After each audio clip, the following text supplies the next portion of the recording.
Greetings, ladies and gentlemen. Nice to see you today. My name is Dustin Cormier, and this is How to Rock Astrology. It's a pleasure having you here today. On this episode, we're going to be talking about what it's like when Pluto aspects your natal Venus. That is the subject of today's discussion. I hope you guys enjoy. We're going to be mainly reading from Jeffrey Wolf Green's Pluto, the Evolutionary Journey of the Soul. But first, we're going to do a little bit of my own take on Venus and what Pluto is going to be doing to Venus when it comes in aspect to it, for better or worse. Of course, that's how Pluto works. Pluto amplifies, almost like a psychedelic energy. It amplifies whatever consciousness you put it into, for better or worse. So, Venus. Well, what's Venus all about? Venus is a planet which shares... There's a few ways for me to talk about it. How I want to start is that Venus is deeply symbolized in Indian astrology by the symbol of water. It shares the constitution of water with the moon. Whereas the moon is the water that comes from the spirit and even the ego, the self, the individual, the natural nature of the self to understand itself and heal itself as an individual, which is really what the moon's all about. Venus heals us by validating our capacity to receive love from others. And they can be very different, actually. In fact, in Indian astrology, we say that when the moon and Venus are in the same sign, that the moon starves Venus, because the ego seeks to validate itself through others, and that's not what you're supposed to do in relationship. In relationship, as we're going to learn, Jeffrey Wolf Green says it right at the start of this chapter. A relationship is when two individuals who are complete in themselves and understand themselves come together as two wholes forming the figure eight. So, the figure eight meaning infinity, as opposed to two half circles coming together to form one circle. That is a recipe for a Pluto and Venus situation.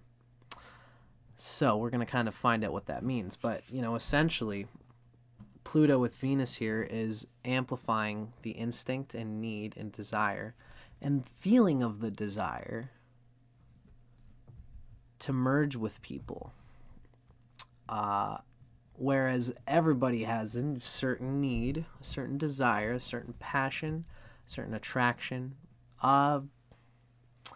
intelligence which moves towards that which is harmonious and psychoaesthetically binding.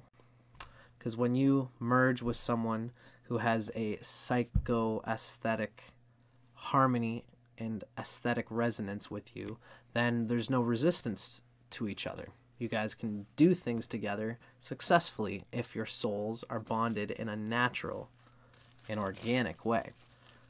Everybody has a capacity to do this at some degree, and they have a certain way that they like to do it.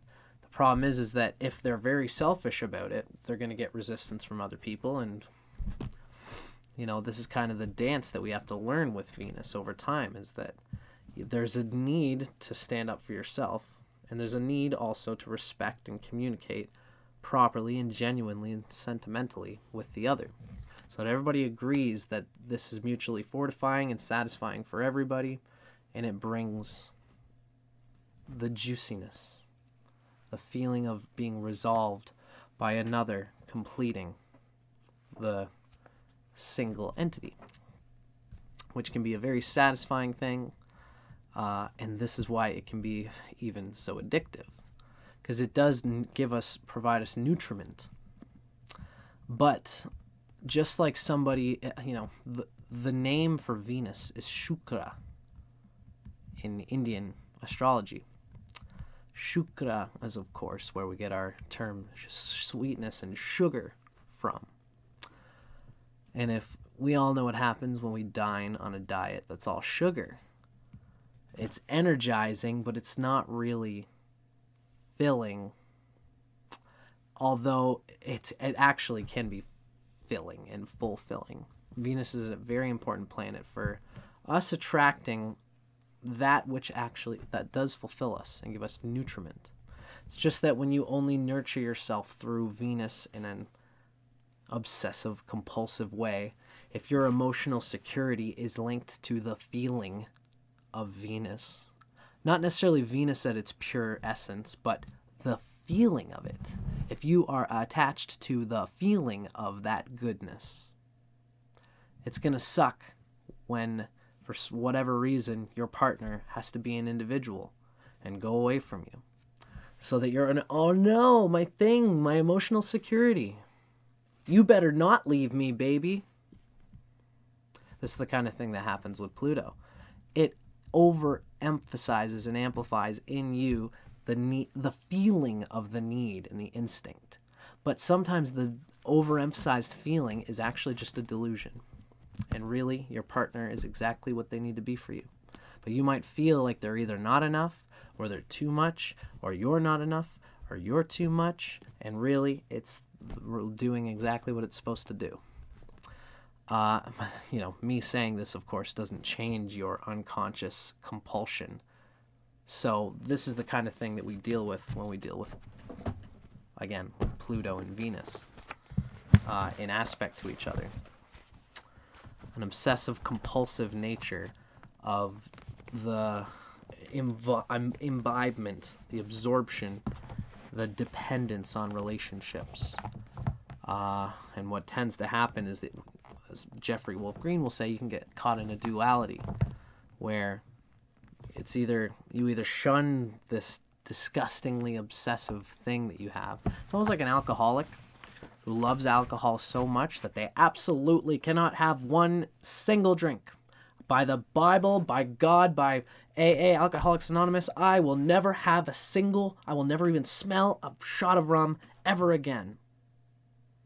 And then they walk past the local bar and they smell beer on the sidewalk and they go, oh no, it's got me hooked again. Because they can't even get that one taste. Whereas most people get a little bit, satisfy themselves on it, and then that's all that was needed. And then they move on to the next alchemical process in that phase of the moment of the day. These people get really locked into the positive sensations that we know from Venus. If the Venus is really ill-placed, if it's in debilitation, if it's got ill aspects if it's conjunct Saturn, if it's in the sign of Leo or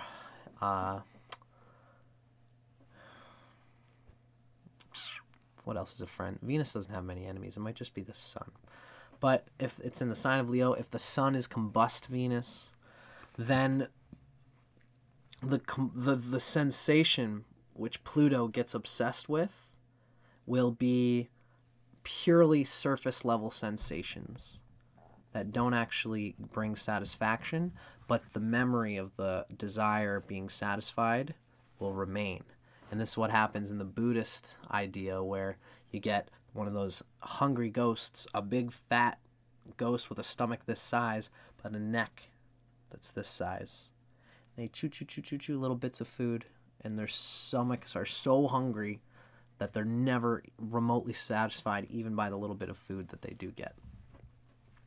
Because with Pluto funneling through a debilitated or afflicted Venus, Venus is going to instinctively, obsessively, compulsively grab for things which this ill-placed Venus is not well experienced or equipped enough to see why their guts are going to be full, but their tongues are still going to be hungrier than they were before they started eating. They won't know why. if you won't know why if you have an ill-placed Venus, but you will learn the hard way. You'll digest. You'll eat 3/4 of a jar of mud to get at 1/4 of a jar of water, and you'll still be thirsty. And you'll be thinking, God damn, I need to find more pure sources of water. And then eventually, through lifetime or after lifetime, you'll pick up on the fact that there's a middle ground to be found where you can be in the passion but not be absorbed by the passion. Enjoy this love with your lover, not identify with it completely. Find a way to identify as an individual within the relationship. Find a way to be in relationship with the world while still being an individual.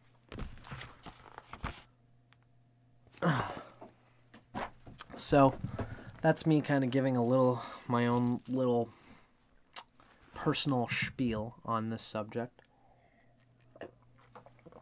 Now, I can only do it justice to a certain point. Now we're going to be engaging in the reason we all came here. This is Pluto, The Evolutionary Journey of the Soul by Jeffrey Wolf Green, talking about Pluto in aspect to Venus.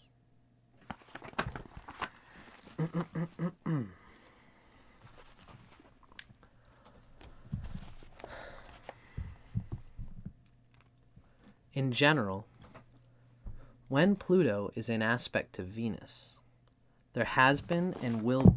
Sorry, I just want to check something here really quick. I always gotta make sure my audio's in check. Yeah, okay, good. Sorry. I've had it where I get 10 minutes into a video like this, and it was for nothing because I didn't have my technology right. Now I'm good. This is Pluto in aspect to Venus. In general, when Pluto is in aspect to Venus, there has been and will be a long-term evolutionary conflict based on the dual nature and requirements of Venus.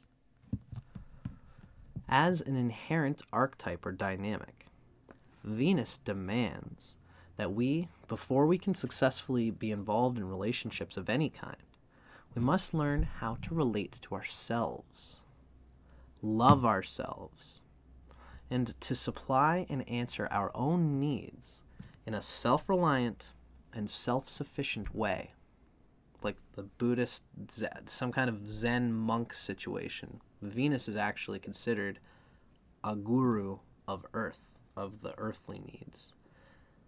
Taoism, Zen, reducing the sensation and attachment to desire. These are the kind of things that are going to come through with lessons related to Pluto and Venus. In balance with the proper use of that desire, I should say. Let's keep going on our text here. It is only when we learn how to do this, how to love ourselves and answer our own needs in a self-reliant way.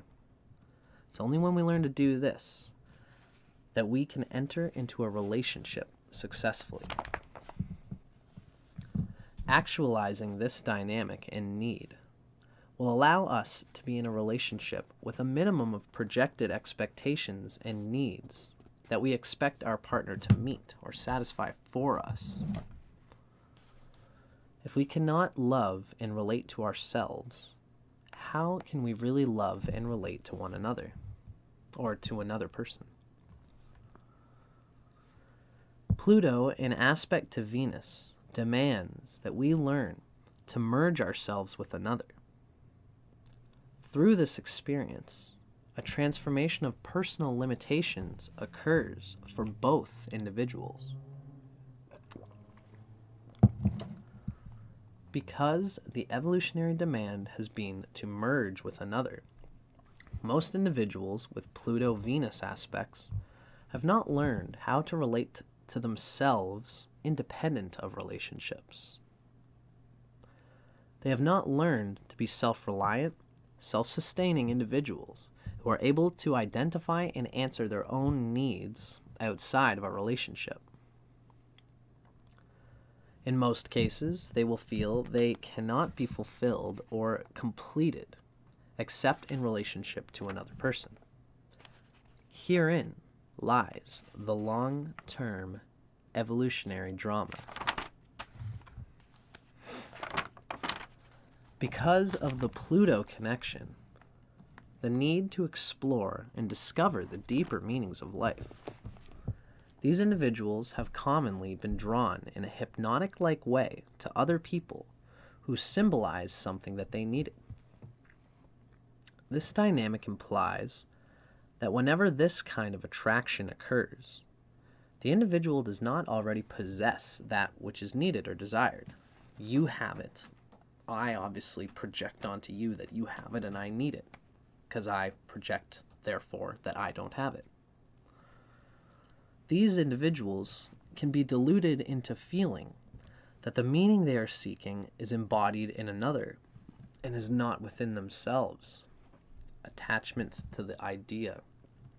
Almost an attachment to bowing to the idea, excusing ourselves from becoming the idea of what we seek in the other person. So these individuals delude themselves to thinking that what they seek is embodied in another and is not within themselves. In order to possess or secure a partner who apparently has what they feel they need, these individuals can emotionally manipulate another in order to become involved. The forms and strategies that this manipulation takes are unlimited. From covert and from covert and obtuse and under the carpet to overt and direct. Bear in mind that others can approach these individuals in the same way, for the same reasons, and with the same strategies. So it can come to you. People can manipulate you in these underhanded ways. Again, external reality is a metaphor for internal reality. Sick. Such relationships have created many psychological, emotional, and karmic problems, including intense and unrealistic expectations projected upon another, or projected upon the Venus-Pluto person by another. The giving of love and the fulfilling of another's needs has been conditioned by having one's own needs met. If they are not met, the withholding of the giving and fulfilling of another's needs has been conditioned by having one's own needs met. You got to meet my needs in order for me to meet your needs, which means I'm looking for someone who can meet my needs. If they are not met, then I withhold the giving of my love. This obvious confrontation of those whose needs are going to be met or not.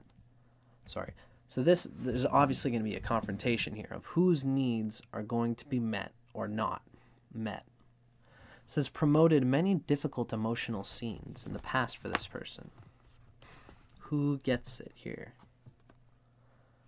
In many cases, these scenes have finally led to a termination of the relationship. Often, these partings were very difficult. Emotional, psychological, or physical abuse is not all that uncommon an experience for these individuals over many lifetimes.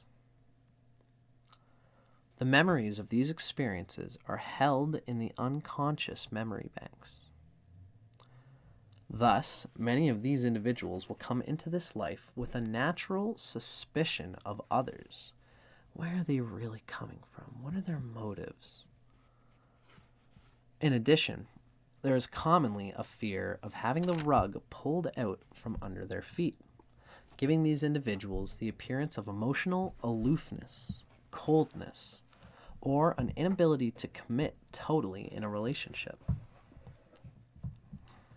Karmically, especially when stressful aspects are involved, these individuals will draw or be drawn to others with whom they have been involved before in previous lives, past life connections, for better or worse, past life attachments. The theme in these relationships is almost always to resolve an issue that was not resolved previously.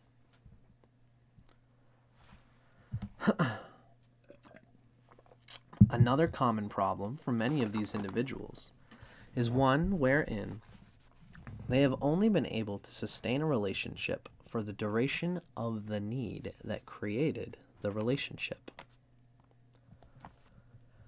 As a result, there have been many cases wherein one partner may feel there is no longer a reason to be together, while the other wants the relationship to continue because he or she did not feel it was over.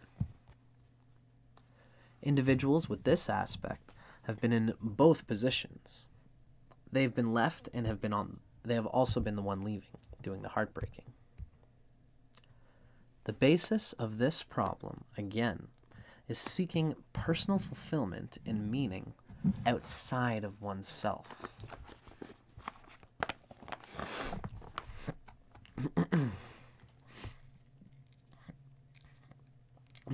Excuse me.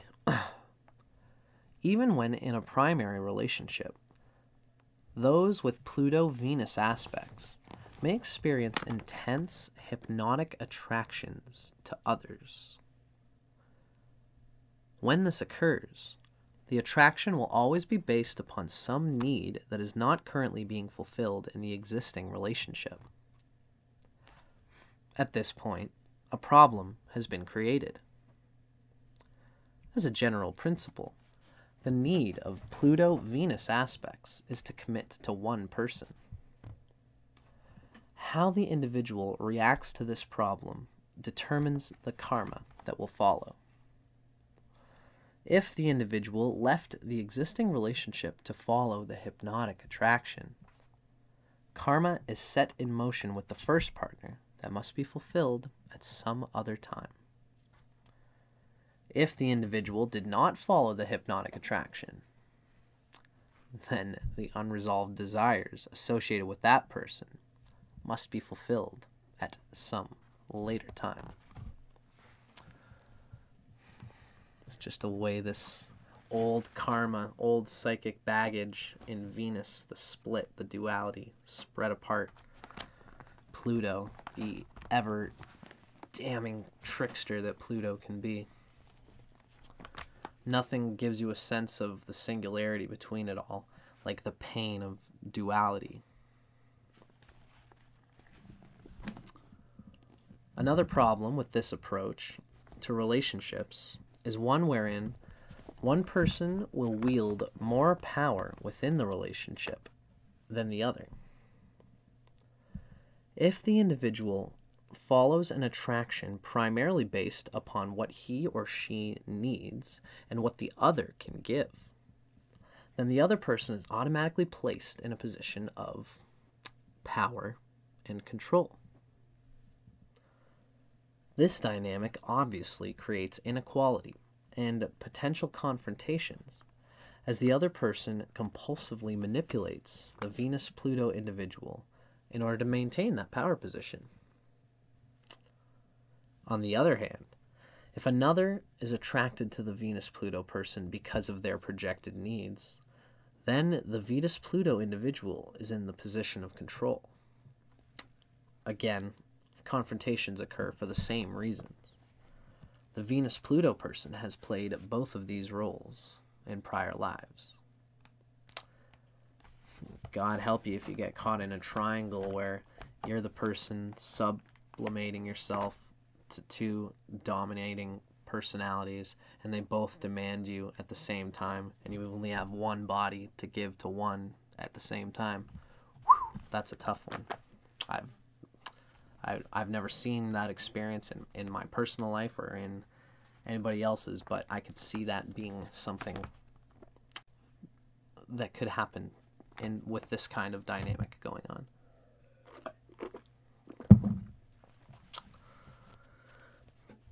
Almost all people with this aspect have needed to confront or challenge the socially defined way of relating to and being involved with others. They have been desiring and needing it to eliminate the taboos of how to be in relationships.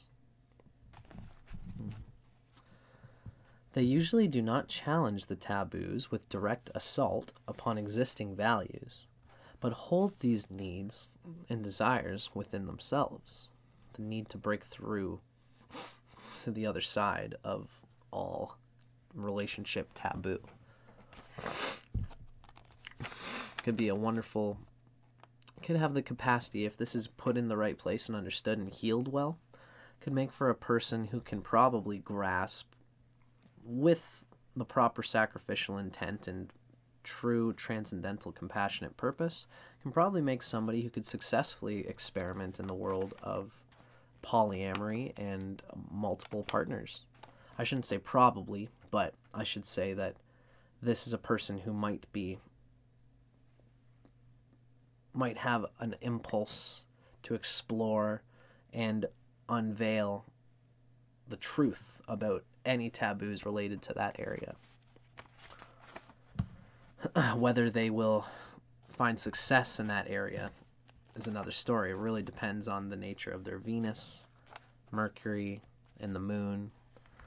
The Moon in particular as a capacity to find individual fulfillment as within that Venusian fulfillment. Now,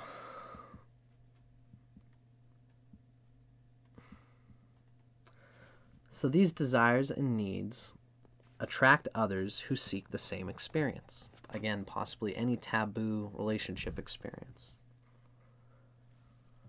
Within the privacy of their own relationship, these individuals explore a plurality of possibilities that each feel naturally drawn to investigate on an experiential basis.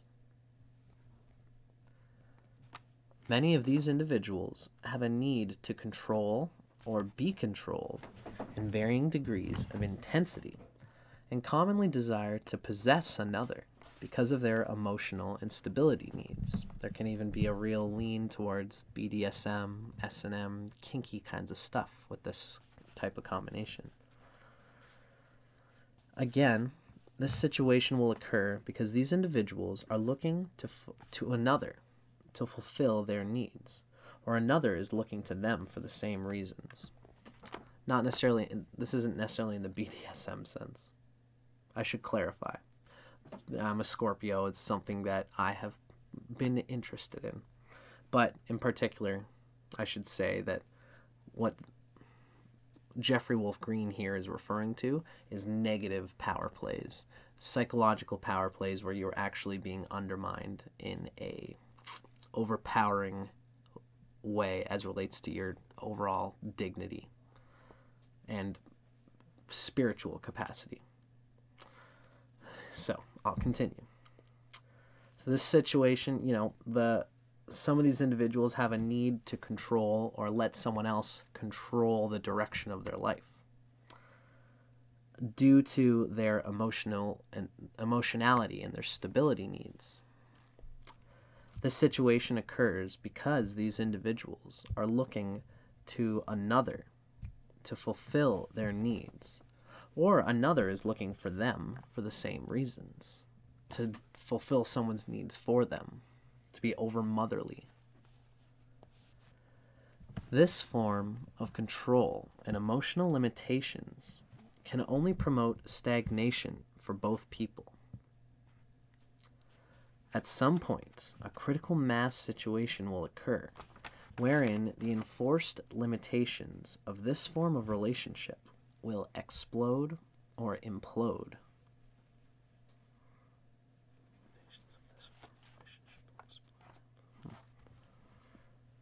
Now, confrontations or separations will result with the karmic consequences mentioned above. The degree of control and possession is usually dependent on how much the individuals really want to be with one another.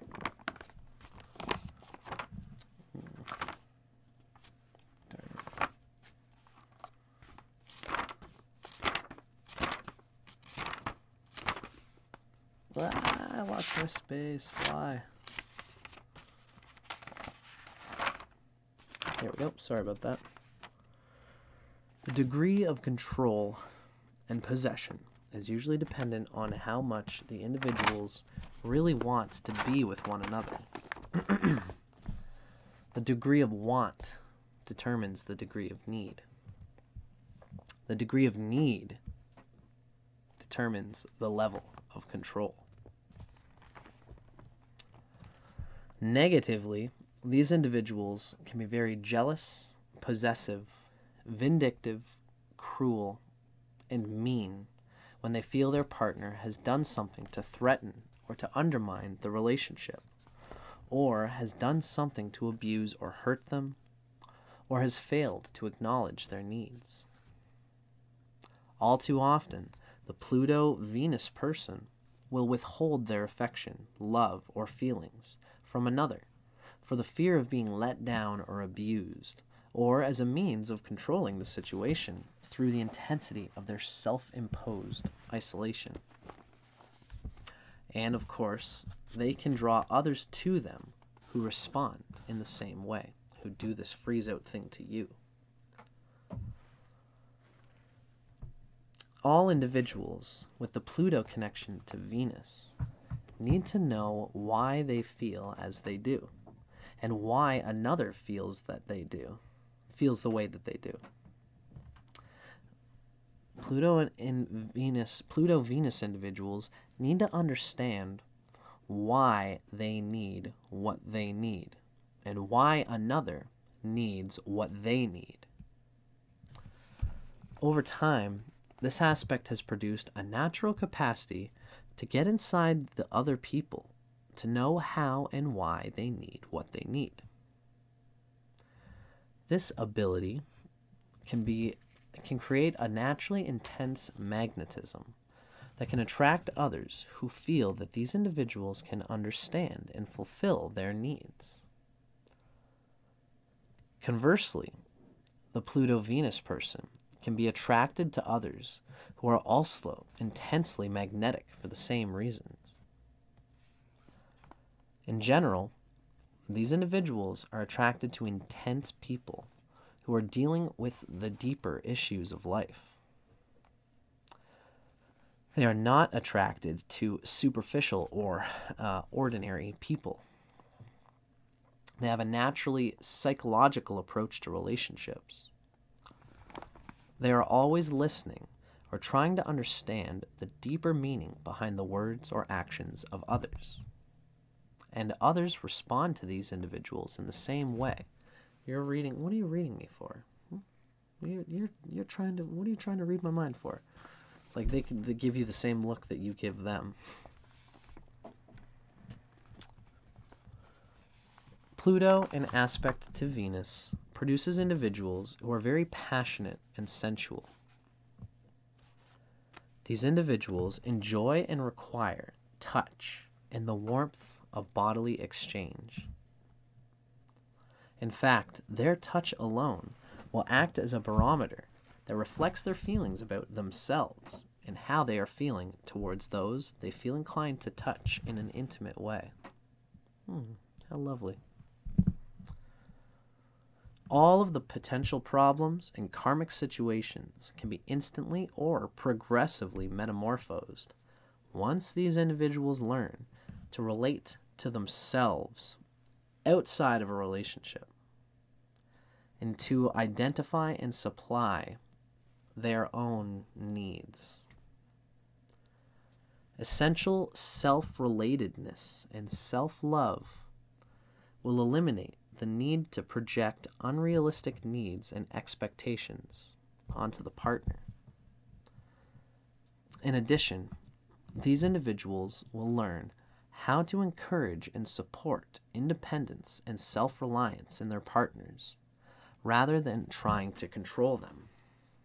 So it can be a truly deep capacity to do this with Pluto, especially if Venus is well placed and if Pluto has positive aspects to itself from positive planets.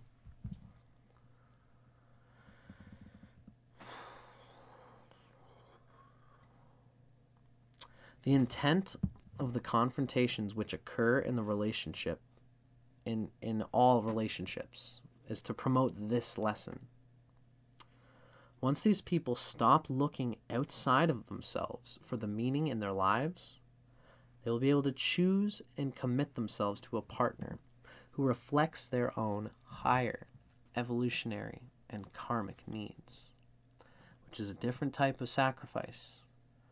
All of a sudden, this magnetism of your capacity to heal and to give and desire to heal another while also remaining mutually yourselves, this will attract people who want that healing energy of yours.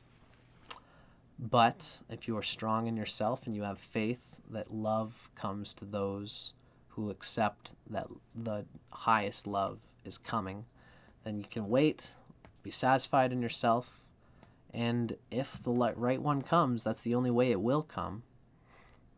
So, is by you being open to that, to be discerning in that way.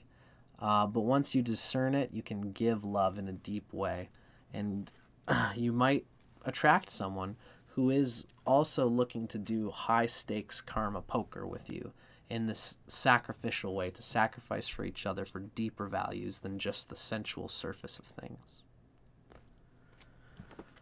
In this way, the relationship can thrive and grow. In certain difficult karmic situations, some of these individuals must experience the emotional shock of losing a mate through death in order to enforce this lesson. Even the shock of the death of other close people in their lives can also induce this lesson. Pluto is a laughing skull.